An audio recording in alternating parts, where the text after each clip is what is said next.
Elle est de retour dans la Top Family, Céline du blog unefilleenalsace.com pour nous faire découvrir un nouveau coup de cœur. Et ce coup de cœur, on le connaît bien, Céline. Oui, tout à fait, c'est la cathédrale Notre-Dame. C'est la visite incontournable à faire quand on est de passage à Strasbourg, puisque c'est une des cathédrales les plus visitées de France.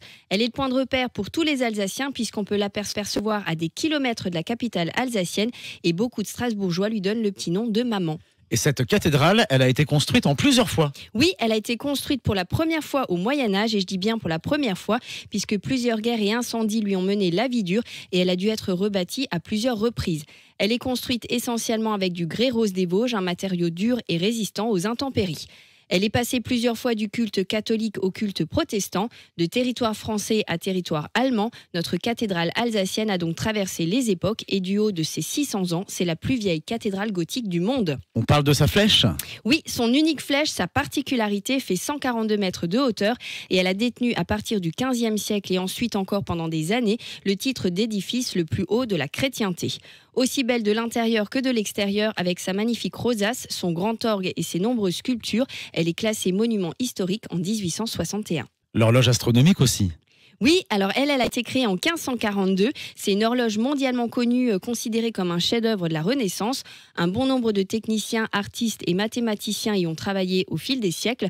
Et c'est Jean-Baptiste Schwilger, un Alsacien autodidacte, fasciné par le monde de l'horlogerie, qui l'avait remise en fonction en 1842. Elle se met encore en mouvement tous les jours et c'est tout un rituel auquel on peut assister tous les jours sur le coup de midi.